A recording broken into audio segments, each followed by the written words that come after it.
नमस्कार दोस्तों, मैं हूं सौरभ कुमार और द पॉलिटिकल सौरभ में आपका स्वागत है। दोस्तों आज हम जानेंगे पॉलिटिकल साइंस क्लास 12 का चैप्टर 6। ठीक है, क्लास 12 का चैप्टर 6 अंतर्राष्ट्रीय संगठन के बारे में। तो दोस्तों यह वीडियो का पार्ट 3 है। पार्ट 1 आपने अगर नहीं देखा है, पार्ट 2 नहीं देखा है तो जाकर जरूर देख लीजिएगा। लिंक आपको नीचे डिस्क्रिप्शन बॉक्स में मिल जाएगा। ठीक है, तो पार्ट 1 और 2 जिन्होंने नहीं देखा जाकर जरूर देख लीजिए। पहले वो वाला देख लीजिए, उसके बाद आपको पार्ट 3 समझ में आएगा। तो दोस्तों आइए वीडियो को शुरू करते हैं। और जिन्होंने चैनल को सब्सक्राइब नहीं किया, चैनल को सब्सक्राइब करके बेल आइकन जरूर दबा दें और दोस्तों में वीडियो को जरूर शेयर करें। तो चलिए दोस्तों शुरू करते हैं पार्ट 3 का यह वीडियो अंतर्राष्ट्रीय संगठन के बारे में जानते हैं। तो दोस्तों आइए देखते हैं वीटो के बारे में। वीटो निषेधाधिकार क्या है उसके बारे में जानते हैं।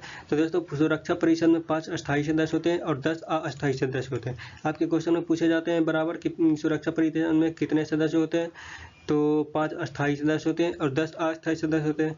ये भी पूछा जाता है कि अस्थायी सदस्यों में कौन कौन है, अस्थायी सदस्यों में कौन कौन देश आते हैं, तो वो भी आपको नीचे लिंक डिस्क्रिप्शन में मिल जाएगा। उस पर शॉर्ट्स हमने बनाया है। तो सुरक्षा परिषद में 5 अस्थायी सदस्य होते हैं और 10 अस्थायी सदस्य होते हैं, इसे याद रखिएगा। सभी जितने भी अस्थायी सदस्य हैं दोस्तों, सभी को एक वीटो पावर दिया जाता है। ठीक है, सभी को एक वीटो पावर दिया जाता है। वीटो पावर क्या है वो हम नीचे देखेंगे। अस्थायी सदस्य 2 वर्ष के लिए चुने जाते हैं। ठीक है, अस्थायी सदस्य हर वर्ष 2 वर्षों के लिए चुने जाते हैं। उसके लिए तत्काल बाद फिर उसी देश का जो कोई भी देश अगर अस्थायी सदस्य है, कोई भी देश, वो 2 साल के लिए चुना गया और अगर वो फिर से चाहता है अगर वह बनना अस्थायी सदस्य तो वो नहीं बन पाएगा, लगातार उसे नहीं मिल सकता। इसके बाद ये अस्थायी सदस्य जो है वो अब दूसरे देशों के हाथ में चला जाएगा उसकी सदस्यता। तो अस्थायी सदस्य 2 वर्ष के लिए चुने जाते हैं। उसके तत्काल बाद फिर से उसी देश को उस पद के लिए नहीं चुना जाता है, बल्कि अगले देश को दे दिया जाता है उसके जो भी है। तो अस्थायी सदस्यों का निर्वाचन इस ढंग से होता है कि विश्व का संपूर्ण महादेशों का प्रतिनिधित्व हो सके। यानी इसका अस्थायी सदस्य जो है इसका रोटेट होते रहता है एक देश से दूसरे देश, 2 साल इसके पास, 2 साल इसके पास, 2 साल इसके पास, ऐसे करके ये सदस्यता रोटेट होते रहता है। अस्थायी सदस्यों को वीटो का अधिकार नहीं होता है। ठीक है, यह सिर्फ अस्थायी सदस्यों को ही होता है जो 5 देश हैं और प्रत्येक सदस्य को एक एक वोट हासिल होता है। ठीक है, सुरक्षा परिषद में किसी मुद्दे पर फैसला वोट के जरिए होता है और प्रत्येक सदस्य को एक वोट का अधिकार होता है।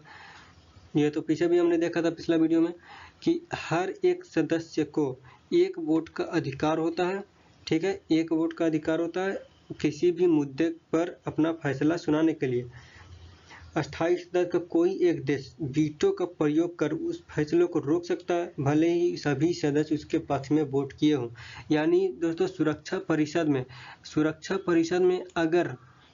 परिषद में अगर किसी मुद्दे को लेकर के वोटिंग होती है और वोटिंग में सभी 10 के 10 अस्थायी सदस्य पॉजिटिव मत करते हैं उस किसी मुद्दे को लेकर के, अगर कोई माहौल बना है कि हाँ ये कार्रवाई करना चाहिए, और अगर सभी अस्थायी सदस्य उसमें वोट करते हैं पॉजिटिव कि हाँ होना चाहिए, वहीं 5 में से 4 अस्थायी सदस्य भी कहते हैं कि हाँ होना चाहिए इस पर कार्रवाई, सभी का मत मिल जाता है। लेकिन अगर उसमें से कोई एक देश भी अगर कह दे कि नहीं ऐसा नहीं होना चाहिए तो अगला उस पर कार्रवाई रुक जाएगा। जिस देश पर कार्रवाई होना है उस पर यह कार्रवाई नहीं हो पाएगा। सिर्फ एक वीटो पावर कोई लगा दिया, एक वीटो का प्रयोग कर दिया तो वो कार्रवाई रुक जाएगा, भले ही सभी देश ने हाँ कहा होगा, लेकिन अगर एक देश नहीं बोलेगा तो नहीं होगा उस पर कार्रवाई, किसी भी चीज़ पर वो मुद्दा आगे नहीं बढ़ेगा। तो ये है दोस्तों वीटो पावर की शक्ति। दोस्तों संयुक्त राष्ट्र संघ का न्यायाधिकार कैसा है आइए जानते हैं। तो दोस्तों संयुक्त राष्ट्र जब 60 साल का पूरा हो गया तो वह 60 साल के पूरे होने पर सितंबर 2005 में एक बैठक हुई थी। बैठक इस मुद्दे को लेकर हुई थी दोस्तों कि संयुक्त राष्ट्र संघ को और ज़्यादा प्रासंगिक बनाया जाए। ठीक है, और भी ज़्यादा उत्तरदायित्व वाला बनाया जाए। तो निम्नलिखित कदम इसके लिए उठाए गए थे, उठाने का फैसला किया गया था। उन कदमों में पहला कदम यह था दोस्तों कि शांति संस्थापक आयोग का गठन हो।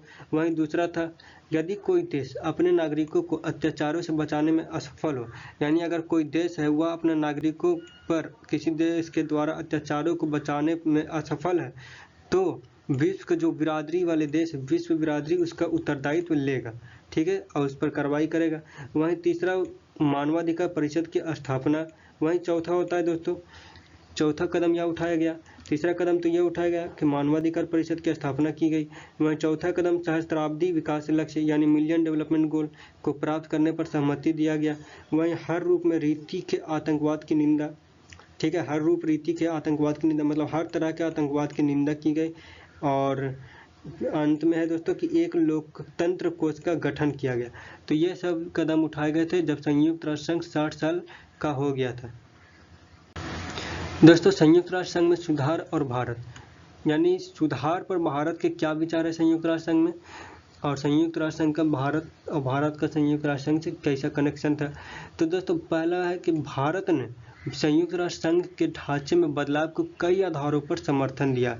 यानी भारत भी चाहता है दोस्तों कि संयुक्त राष्ट्र संघ में बदलाव हो, बदलाव जरूरी है, ऐसा भारत का भी मानना है। संयुक्त राष्ट्र संघ विभिन्न देशों के बीच सहयोग बढ़ाने और विकास को बढ़ावा देने में ज़्यादा बड़ी भूमिका निभाए, भारत ऐसा चाहता है, ठीक है। वहीं तीसरा, संयुक्त राष्ट्र के आम सभा में सदस्यों की संख्या खूब बढ़ी है पिछले सालों दोस्तों, मतलब कुछ सालों में संयुक्त राष्ट्र संघ के आम सभा में सदस्यों की संख्या खूब बढ़ी है। इसलिए परिषद का विस्तार भी होना चाहिए और उसे विश्व बिरादरी का ज़्यादा समर्थन मिलेगा, ऐसा भारत का कहना है दोस्तों। बदले हुए विश्व में संयुक्त राष्ट्र संघ की मजबूती और दृढ़ता जरूरी है।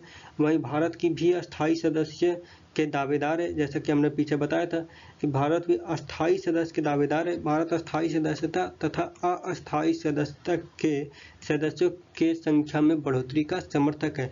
यानी भारत भी चाहता है कि अस्थायी सदस्य और अस्थायी सदस्य दोनों की संख्या में बढ़ोतरी होना चाहिए, ऐसा भारत का भी कहना है। तो दोस्तों भारत हर रूप में दोस्तों वीटो पावर का अधिकारी है। भारत हर रूप में अस्थायी सदस्यता का हकदार है, ठीक है। एक विशाल राष्ट्र भी है, जनसंख्या वाला राष्ट्र भी है, विकसित एक बहुत ही मजबूत देश भी है, पैसा के मामले में मजबूत, हर चीज़ से भारत अस्थायी सदस्यता का एक सच्चा दावेदार है। तो दोस्तों एक ध्रुवीय विश्व में संयुक्त राष्ट्र संघ, यानी एक ऐसा विश्व में जहां की एक सुपर पावर है अमेरिका, और उस हिसाब से संयुक्त राष्ट्र संघ क्या अपना काम सही पूर्वक कर पाएगा, क्या अमेरिका का दबाव संयुक्त राष्ट्र पर ना पड़ेगा।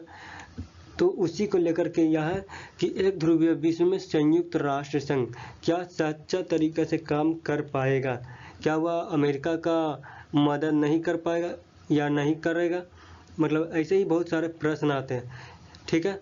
तो दोस्तों एक ध्रुवीय विश्व में अमेरिका जहां सबसे ताकतवर देश है, उसका बड़ा प्रतिद्वंदी भी नहीं है, ठीक है। अमेरिका का कोई भी बड़ा प्रतिद्वंदी नहीं है, वह दुनिया का एकमात्र ऐसा शक्ति है जो बहुत ही ताकतवर है, सुपर पावर है। तो इससे यह शंका हो जाता है दोस्तों कि संयुक्त राष्ट्र संघ क्या कारगर ढंग से काम कर पाएगा। यह एक क्वेश्चन आ जाता है कि क्या संयुक्त राष्ट्र संघ इस स्थिति में कारगर ढंग से, बढ़िया ढंग से काम कर पाएगा, निष्पक्ष होकर के काम कर पाएगा, ठीक है। तो इसमें पहला शंका यह होता है दोस्तों कि अपनी सैन्य व आर्थिक ताकत के बलबूते वह संयुक्त राष्ट्र संघ या किसी दूसरे अंतर्राष्ट्रीय संगठन की अनदेखी नहीं कर सकता है, ठीक है। अपनी सैन्य व आर्थिक ताकत के बलबूते अमेरिका संयुक्त राष्ट्र संघ या किसी दूसरे अंतर्राष्ट्रीय संगठन की अनदेखी नहीं कर सकता है। यानी कि अमेरिका अगर चाहे तो क्या वह संयुक्त राष्ट्र संघ में जो चीज़ें, जो भी कानून बनाए गए हैं, क्या उस कानून को वह मानता है, क्या उस कानून को वह अनदेखा नहीं कर देगा अपने पावर के बूते। तो एक प्रश्न ये है। वह संयुक्त राष्ट्र कई बार ऐसा किया भी है दोस्तों अमेरिका ने, वह संयुक्त राष्ट्र के बजट में सबसे ज़्यादा योगदान भी देता है, ठीक है। अमेरिका का प्रभाव संयुक्त राष्ट्र पर इस कारण भी बढ़ जाता है कि संयुक्त राष्ट्र संघ अमेरिकी भू क्षेत्र में ही स्थित है। यानी संयुक्त राष्ट्र संघ का जो ऑफिस है वो अमेरिका में ही है, और इसलिए उस पर अमेरिका का दबाव भी हो सकता है। वहाँ काम करने वाले नौकरशाह भी अमेरिका के नागरिक ही हैं, ठीक है। वहीं अगर अमेरिका के खिलाफ कोई प्रस्ताव आता है तो वह वीटो के पावर के हिसाब से, यानी वीटो दे करके अपने खिलाफ जो भी प्रस्ताव उसके खिलाफ उठाए जाएंगे वो तो वैसे ही उसके रोक देगा, ठीक है। वहीं पर उसको रोक देगा और उसके खिलाफ कोई भी कदम नहीं उठाए जाएंगे। यानी वीटो पावर का इस्तेमाल करके वह अपने खिलाफ होने वाले जितने भी कदम हैं उसे वहीं पर रोक देगा। वहीं दोस्तों अगला पॉइंट है कि अमेरिका की बात संयुक्त राष्ट्र के महासचिव के चयन में भी वजन रखती है। यानी अमेरिका के जो महासचिव होते हैं उनको चयन जिस तरीके से किया जाता है और उनको चयन करने में अमेरिका का भी बहुत बड़ा हाथ होता है, और उसके हिसाब से क्या वो अपना हिसाब से चयन करवाता है महासचिव को। तो अमेरिका के बाद संयुक्त राष्ट्र के महासचिव के चयन में भी वजन रखती है। ठीक है, इसमें कई पॉइंट आ जाते हैं दोस्तों। एक तो संयुक्त राष्ट्र संघ का ऑफिस संयुक्त राष्ट्र संघ अमेरिका में है, उस बिल्डिंग में काम करने वाले जितने भी नौकरशाह हैं वो अमेरिकी ही है। ठीक है, वहीं वह सबसे ज़्यादा पैसा देता है, वही सबसे ज़्यादा खर्च करता है, वही सबसे ज़्यादा योगदान भी देता है, वही सबसे बड़ा दुनिया का सबसे पावरफुल देश भी है। ठीक है, बहुत सारी बात हो जाती है। तो क्या इसी पर सवाल उठाया जाता है कि क्या अमेरिका के पक्ष में या विपक्ष, अमेरिका के पक्ष में कोई अगर निर्णय ना लिया जाए तो क्या अमेरिका उसे मानेगा? तो संभव है दोस्तों कि वह नहीं मानेगा, क्योंकि उसके पास वीटो पावर भी है। तो दोस्तों आज के लिए इतना ही, मिलते हैं अगले वीडियो के साथ। जिन्होंने चैनल को सब्सक्राइब नहीं किया, चैनल को सब्सक्राइब करके बेल आइकन जरूर दबा दें, और अगला वीडियो नीचे डिस्क्रिप्शन बॉक्स में आपको मिल जाएगा, तो जाकर जरूर देख लीजिएगा। तो मिलते हैं अगले वीडियो के साथ, धन्यवाद। अगला वीडियो डिस्क्रिप्शन बॉक्स में है, जाकर जरूर देखें। Like share and subscribe the channel the political Saurabh. Latest YouTube shorts video see on the channel. Thank you. जय हिंद।